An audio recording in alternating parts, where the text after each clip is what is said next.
nós vamos conversar um pouquinho sobre como servir a Deus. Vamos ler até o 8, a gente ora e depois a gente conversa um pouquinho sobre esse capítulo, sobre esses versículos.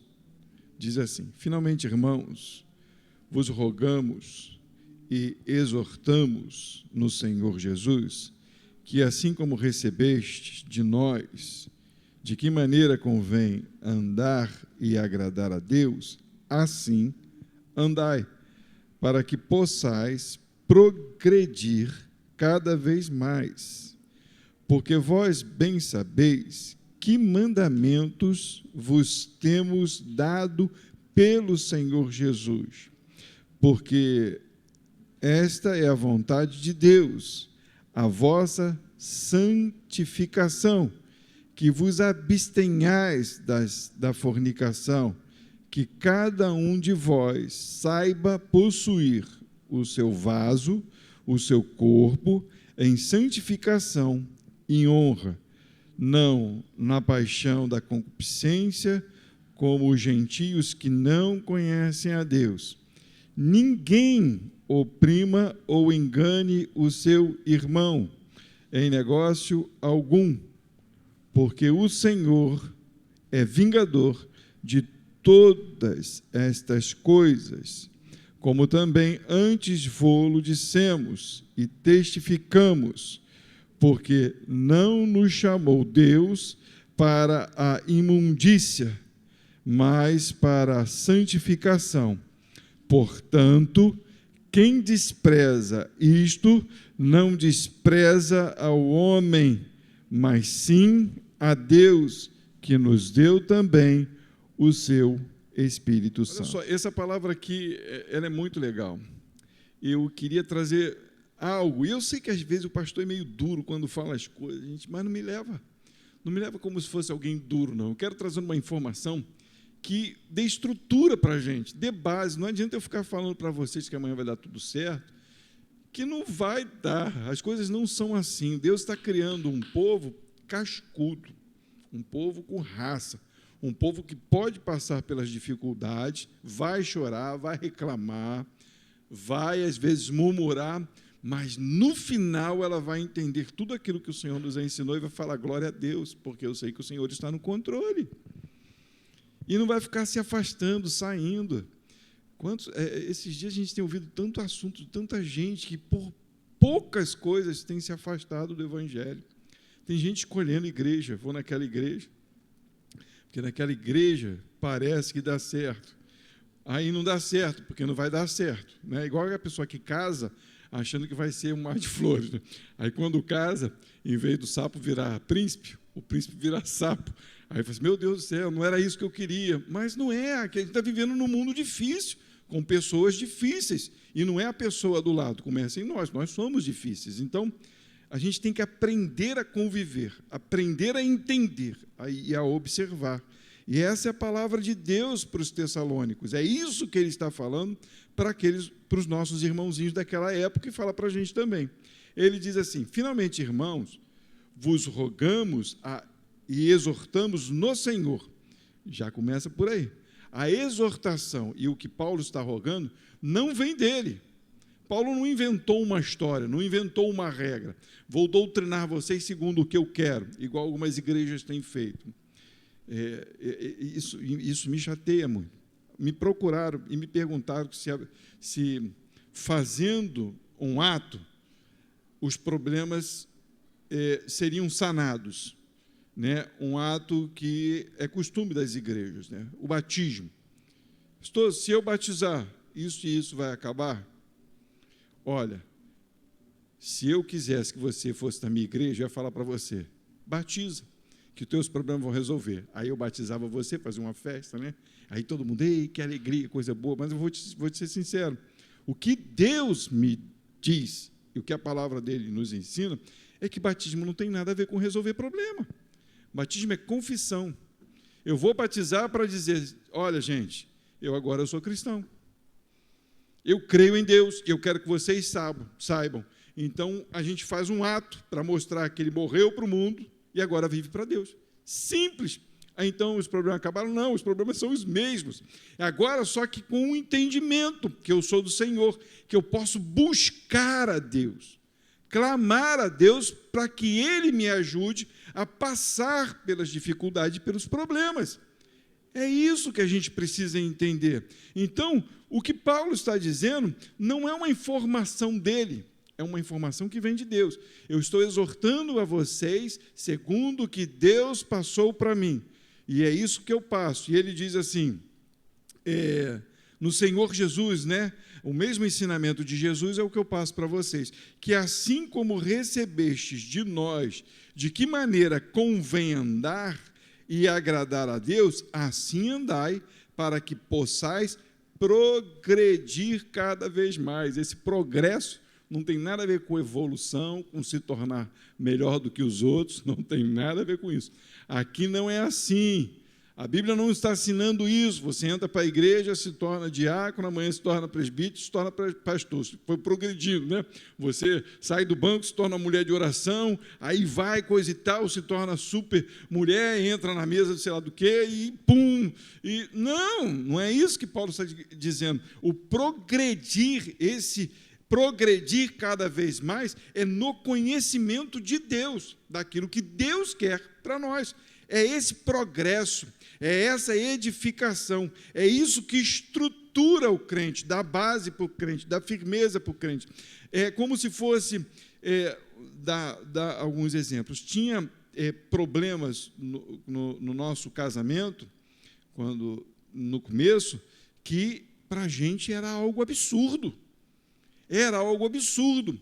Hoje, aquele mesmo problema já não é tão absurdo. A gente progrediu porque a gente aprendeu a confiar em Deus e a passar por aquele problema. E aí parece que aquele problema vai se extinguindo. Mas o problema, às vezes, até está ali. Mas o que acontece? O Senhor nos fez superar. Então, nós progredimos. Aquilo já não causa mais aflição, ou tanta aflição, no nosso coração. Vocês estão entendendo? É isso, é crescer, é entender o que Deus está falando, ao ponto de poder descansar nele. Vou brincar com a Lúlia. Só um pouquinho. A Lúlia, Paulinho é uma graça. Já conseguiram falar com o Paulinho alguma coisa séria? Não consegue.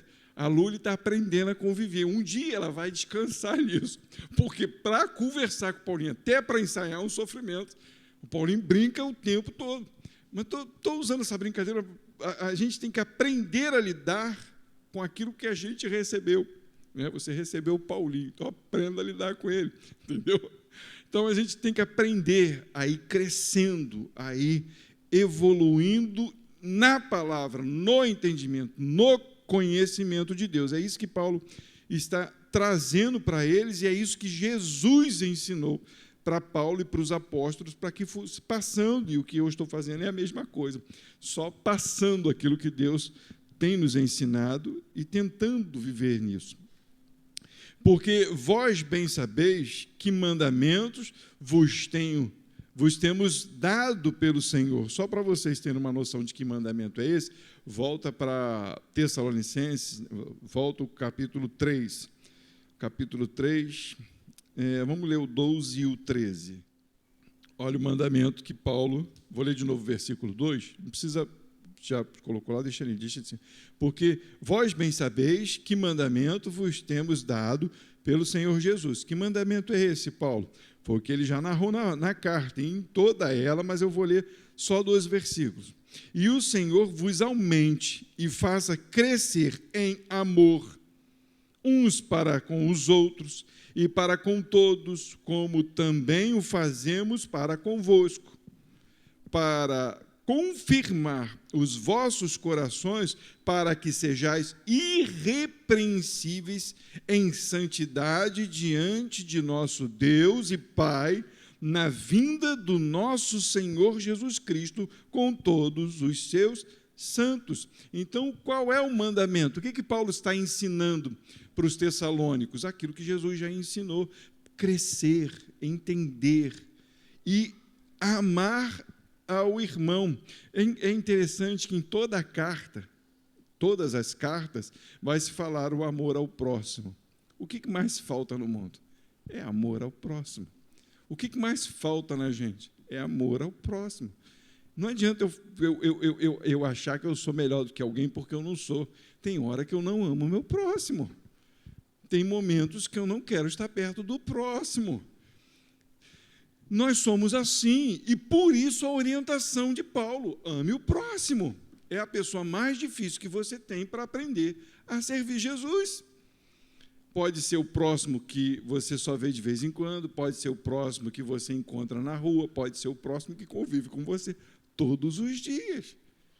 Paulo está ensinando que nós vamos crescer quando a gente começar a entender que a gente precisa amar o próximo. Foi o que a pastora falou no começo do culto, se dar ao próximo. Negar a sua vida, às vezes, até por amor ao próximo. É o maior exercício que a gente tem de amor para com Deus, de crescimento na fé, no entendimento. É o maior exercício. É ceder a tua vida, deixar você um pouco de lado para fazer pelo outro. Olha, tem hora que é difícil. Tem uma senhora que fica lá, eu já falei para vocês, a gente chama ela de neném, às vezes ela está pelada, ela faz as suas necessidades na calçada lá da igreja onde eu trabalho, ela tem as suas dificuldades, mas ela sabe o nome de todo mundo e ela sabe o que ela quer. Ela sabe quem chama e por que chama. Ela já sabe o meu nome e quando ela quer café, ela berra até eu chegar lá. Oi, Eduardo! Oi, Eduardo! Oi, Eduardo! E se a gente não dá café, ou não leva papel higiênico, não leva saco para ela, porque agora ela guarda as roupas, as necessidades, e bota tudo no saquinho lá. Lava a roupa na frente da igreja, aquele negócio todo, né? Maravilha. Né? Mas ela berra. Tem dia que dá vontade de neném, dá um tempo, né? Quebra meu galho, sai fora, vou te ajudar hoje não. Por quê? Eu sou humano, é normal, é natural, por causa do pecado que habita em mim, não querer ajudar o próximo. Foi isso que Jesus fez, completamente o contrário. Jesus se sujeitou a nós pecadores. E aí ele nos dá essa lição, é esse crescimento que ele quer de nós, da gente, calma aí, deixa eu parar, deixa eu ver, deixa eu entender. Eu não vou usar essa expressão, mas a expressão que geralmente a gente usa não é ser trouxa. Não, a expressão certa não é sem amor. Como que eu vou usar essa expressão? É engraçado, porque o amor não é parar para fazer para o outro. O amor é entender o que está fazendo para o outro. Vocês estão entendendo? Porque é muito fácil pegar um copo de café e dar para ela e não ter amor. Simplesmente para ela poder parar de gritar no meu ouvido. Está entendendo? Ou então ir lá para mostrar para os outros o que eu estou fazendo. Isso não é amor. Botar uma bandeira, olha, eu ajudei. Igual algumas pessoas, às vezes, dava banho nela, ou limpava ela, e depois falava, eu dei banho nela. Está entendendo? Isso não é amor. O amor não age com vanglória. O amor não faz isso. O amor de Cristo, muitas vezes, Jesus, quando curava, ele ainda mandava a pessoa ficar quieta. Não bota. O amor não se ensoberbece, exatamente. Ele não bota no jornal do dia, não bota na Globo, não. Fica quieto. Jesus falava, quando você der esmola, que a outra mão não veja. É o seguinte, faça sem que ninguém saiba que você está fazendo. Faça porque você está entendendo que você deve se submeter a Deus em amor. É esse amor que Paulo está pregando. Não é um amor para querer se vangloriar, não é um amor para deixar os outros te pisar, né? É o tal do negócio, a gente está deixando ser trouxa, né? Está me fazendo de trouxa. Não, é com entendimento de levar a outra pessoa também a entender esse amor. Estão entendendo? É isso que Paulo está nos ensinando, esse é o progresso da fé. Versículo 3 diz assim, porque esta é a vontade de Deus, a vossa santificação, que vos abstenhais da fornicação. Que cada um de vós saiba possuir o seu vaso em santificação e honra. O que é santificação? A gente tinha costume antigamente de dizer que santificação era subir no monte para fazer oração. Não estou falando que é errado subir em monte, ou entrar no quarto, ou qualquer destas coisas. a santificação, a verdade, a palavra santificar-se, é afastar-se do mundo para estar perto de Deus. Isso é santificação. O que é santificação? Abre aí, 1 Pedro, capítulo 2, versículo 1 e 2. Olha o que diz aí, duas palavras, e elas têm que ficar gravadas no nosso coração. Deixar e desejar. Isso é santificação. Versículo 1 vai falar para deixar. Deixando, pois, toda malícia, todo engano, todo fingimento e inveja e todas as murmurações. Versículo 2, aí ele vai falar para desejar. Desejai afetuosamente, como meninos novamente nascidos, o leite racional, não falsificado, para que por ele, Jesus, vás crescendo. Então, o que é santificação? É deixar os seus desejos carnais, as suas vontades, para querer o que vem de Deus, para querer obedecer a Deus. E ele usa esse termo, né, como meninos nascidos, como crianças. O que a criança mais quer? O que ela mais deseja? O leitinho morninho, né, da mamãe. É a coisa que ele mais deseja. Ele se sente seguro aonde? Na mamãe. É isso que Paulo está dizendo, Pedro estava falando na sua carta, e esse é o símbolo da santificação. É desejar Deus como se sendo que nele está toda a segurança e todo o alimento perfeito para nós. Deixar a malícia, deixar o engano, e aqui na carta ele está dizendo deixar a fornicação, porque fornicação não tem a ver só, vamos dizer assim, com o casamento ilícito, sexo fora do casamento, mas tem a ver com desejos imorais sem a bênção de Deus. Estão entendendo? Você pode não ter relação com uma mulher, mas está fornicando com ela, só na cabeça. A cabeça está lá cheia de neurose, está fornicando. Você está entendendo? O próprio Jesus disse isso. Você não precisa se deitar com alguém, basta você pensar e acabou. Então, Paulo já está dizendo porque a nossa cabeça, ela vive em fornicação. Não só com coisas imorais, mas com coisas que para a gente parecem normais. Quando a gente adultera em algo que não é nosso. Quando a gente deseja algo que não é nosso. Quando a gente quer que alguém morra para que a gente possua algo que é da outra pessoa. Tudo isso se torna algo de fornicação, de adultério. Eu sei que estou exagerando um pouco, mas para a gente poder entender que Paulo está dizendo que existe um mal dentro de nós, um desejo dentro de nós, que tem que ser apagado para que a gente possa desejar Deus.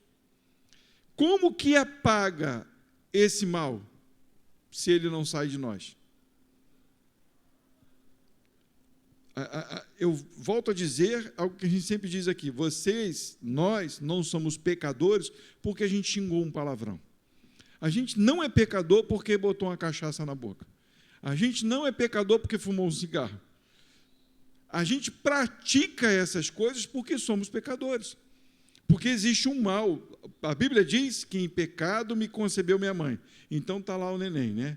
Enquanto ele é novinho, ele deseja a mamãe. Ele vai crescendo, ele começa a fazer pirraça, ele começa a querer botar o dedo na tomada, ele começa a fazer manha, ele começa a fazer um monte de coisa. Ele vai crescendo, se torna adolescente, não quer mais saber dos pais, não quer mais, e fica nessa guerra a vida toda, porque existe um mal. Não é porque ele praticou um mal, mas o mal já está dentro dele e automaticamente o mal vai sendo praticado. Então, Paulo já está advertindo que existe um mal dentro de nós, que ele precisa ser abatido. De que forma ele é abatido? Quando você busca a Deus, quando você obedece a Deus e você diminui a sua carne, você diz para a sua carne, não pode, não é isso, eu até desejo, eu até quero, mas por causa do mandamento de Deus, por causa da vontade de Deus, eu vou sucumbir o meu desejo para honrar a Deus. Vou deixar de lado as minhas paixões para honrar a Deus. Elas não saíram, elas estão ali.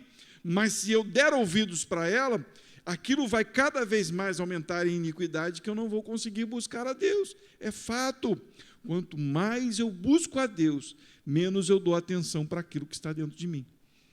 Então, Esta é a mensagem que Paulo está nos ensinando, a santificação. Deixar e desejar. Deixa de lado o que mais você ama para desejar a Deus.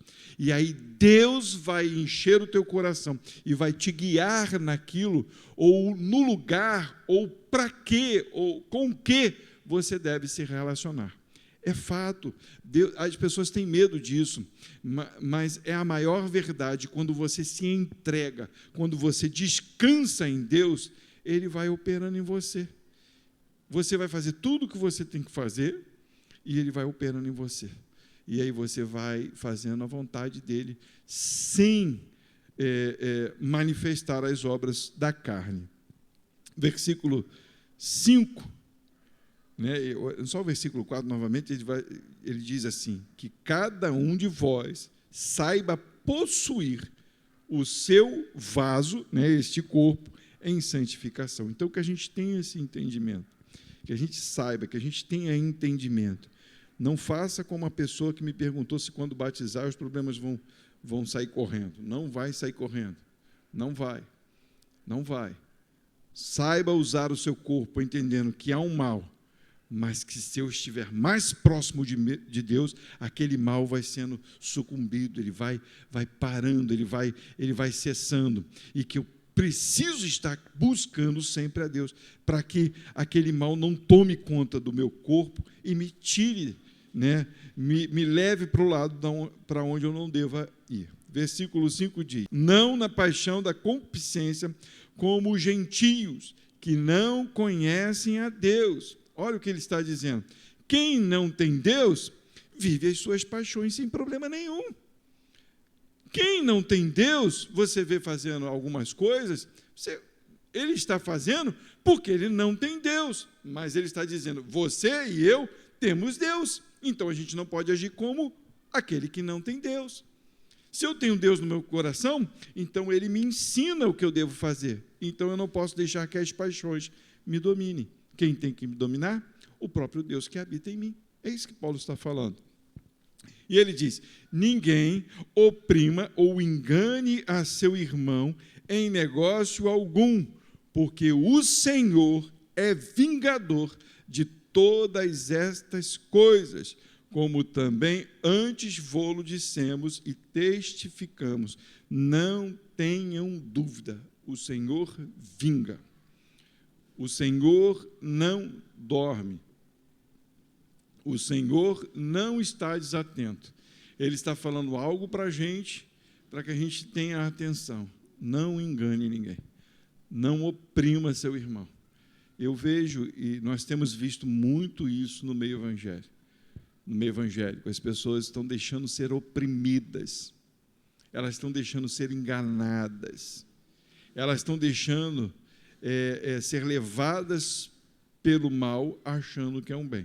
É o que acontece hoje no mundo, e é o que a gente vai falar na próxima vez que eu estiver pregando. Eu te dou algo, mas eu quero algo em troca. A pessoa está crente que está abafando porque está recebendo alguma coisa. E, na verdade, ela está sendo oprimida, e ela costuma viver com aquela coisa. Ela acha aquilo muito legal. Ela vive com aquilo achando que está sendo abençoada. Mas ela não está sendo abençoada, ela está sendo oprimida. Ela está sendo enganada. A vida dela está sendo destruída por causa, muitas vezes, até de líderes. Deus deu a cada um de nós um entendimento para que a gente cresça no Senhor e para que a gente não faça dos nossos irmãos presa nossa, para que a gente engane eles. Está falando de negócio, é claro que está falando de trabalho. Você tem um irmão trabalhando contigo, um membro da sua igreja, e você está lá. A Cristina olhou para o Rafael, porque o Rafael lá está sendo escravizado lá em casa. É brincadeira. É porque o Rafael é o artista lá da casa. Lá. E a gente deu para ele o que ele merece. Estou brincando. Mas glória a Deus pela vida do Rafael no trabalho com a sua mãe lá. Muito legal. Tem uns trabalhos, a obra muito bem feita. Mas está comendo direitinho, tá? Está dormindo direitinho, tá? Mas é exatamente isso, da pessoa escravizar a outra e fazer como se a outra não tivesse direito de nada e agir com a outra como se estivesse agindo direito. Não façam isso, não façam isso. Dê o que é de direito, faça o que é bem, o que é bom. Sirvam aos irmãos com amor, com gratidão, não oprimam. E que isso não aconteça também nesse lugar e no meio da nossa congregação. Jamais, jamais. Esse lugar é um lugar que é muito abençoado. Eu falo isso com a Margarete. Quando a Margarete presta conta com a gente, eu fico bobo quando eu olho para a conta. Meu Deus, não tem. Como que pode? Deus está abençoando. Vocês não têm noção. Pastor, entrou mais uma oferta. Como que entrou? Tem entrado gente de fora. Depois que nós conseguimos concentrar, né, na administração com a Margarete, nesse tempo Deus tem abençoado. E aí Deus tem abençoado. Pensa comigo. Pensa comigo. Deus tem nos dado.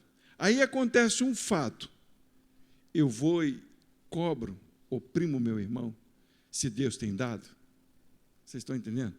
Não, se Deus tem dado, eu vou abençoar também, Eu vou abençoar, esta igreja precisa abençoar o irmão, não posso oprimi-lo, não posso dizer, e aí, como é que é? Igual algumas igrejas, né? O cara não deu o dízimo, vai pagar o retroativo, correções de juros monetários. Pô, para com essas coisas. Se Deus tem abençoado, então continue abençoando. Com esse entendimento de sabedoria que vem de Deus. Onde que eu parei? 6. Versículo 7 diz assim, porque não... só para deixar bem claro, Deus é vingador. A vingança de Deus não é igual à vingança do homem. A vingança do homem tomou um soco na cara, quer dar um soco também. Vou me vingar. Ou então bateu em alguém que é conhecido nosso, vai chegar lá o parente, né, o irmão, bateu no meu irmão, calma aí que eu vou ali bater em você. Não, essa não é a vingança de Deus. A vingança de Deus é abandonar. É abandonar. Quando a gente lê o livro de Apocalipse, a gente vê a ira de Deus sendo manifesta naqueles que têm oprimido o povo de Deus. E isso é muito sério. Quando a gente se acha povo de Deus e oprime o povo de Deus, é porque a gente não é povo de Deus. E Deus é vingador do seu povo. Deus ama os seus filhos. Deus vai vir com justiça. E a pior coisa é cair na mão do Deus vivo. É o afastamento, é receber de Deus a ira. É a pior coisa que tem. É você achar que está tudo bem e não tem nada bem. Porque é isso que tem acontecido. As pessoas estão achando que está tudo muito legal. E a ira de Deus está sobre a vida delas. Então, que a gente fique apercebido dessas coisas. Isso é muito sério. Versículo 7 vai dizer, porque não nos chamou Deus para a imundícia, mas para a santificação, como nós temos falado.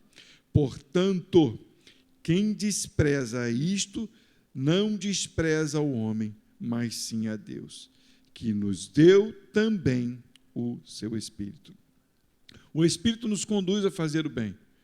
Quando a gente entende a palavra de Deus, a gente não recorre às nossas forças. Não recorre.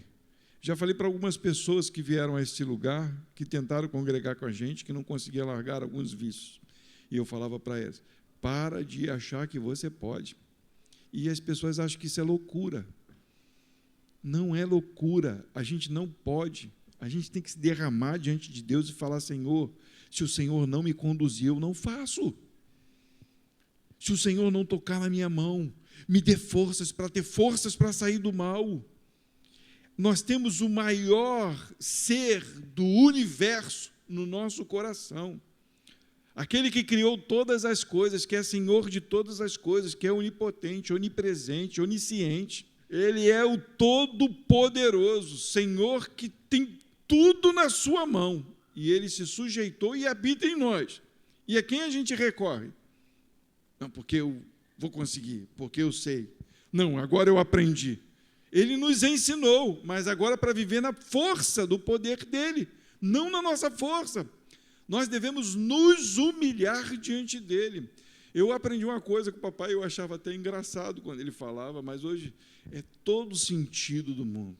Quando a gente era adolescente, quando o papai voltou para casa, ele dizia assim: toda vez que eu saio de casa, eu falo: Senhor, guarda os meus olhos para que eu não veja algo e me sinta atraído por aquilo. Senhor, guarda a minha mão para que eu não toque naquilo que eu não devo tocar. Senhor, guarda os meus pés para que eu não vá para onde eu não deva ir. Senhor, se o Senhor não fizer isso, eu vou fazer. Cara, eu falo assim, não é possível. Papai está dizendo que vai fazer, papai está dizendo que vai fazer, papai está dizendo: Senhor, contenha a minha vida. Não é uma oração de fraco, é uma oração de alguém que conhece a Deus, que é fraco, que entende o seu pecado. Nós precisamos entender isso. Nós, quando somos fracos, né? Paulo disse isso, é que eu sou forte. Quando eu me submeto, quando eu me sujeito, quando eu me entrego, quando eu me derreto para Deus, eis aqui a minha vida, é isso que eu sou, Deus. Conta quem é. Fala para Deus quem você é, não esconda nada. Eu sou isso, eu sou aquilo outro, sou desse jeito. O Senhor me conhece meu coração. Então, Pai, guarda a minha vida, unge a minha vida, leva a minha vida, guia a minha vida, porque se o Senhor não fizer, não é assim? Quantas vezes a gente não sentiu vontade de enforcar alguém? Se o Senhor não estivesse ali, né? E quantas vezes o Senhor mostrou que se Ele não estivesse ali, a gente não foi, aconteceu porque a gente não soube confiar em Deus. Quantas vezes? Quantas vezes a gente já quis esmagar alguém e depois esmagou e falou assim: meu Deus do céu, o Senhor é... O Senhor, se o Senhor tivesse me controlado, eu não tinha feito isso não. Pai, me ajuda. Mas graças a Deus que vem o arrependimento. No mundo, naquele que não tem Deus, não tem esse entendimento. Mas nós temos o Criador do universo no nosso coração. Se renda a Ele. Deus não trabalha com soberbos, a palavra dele diz. Deus não dá atenção para soberbos. Deus não dá atenção para orgulhosos. Deus dá atenção para aqueles que se humilham diante dele, porque Ele é Senhor.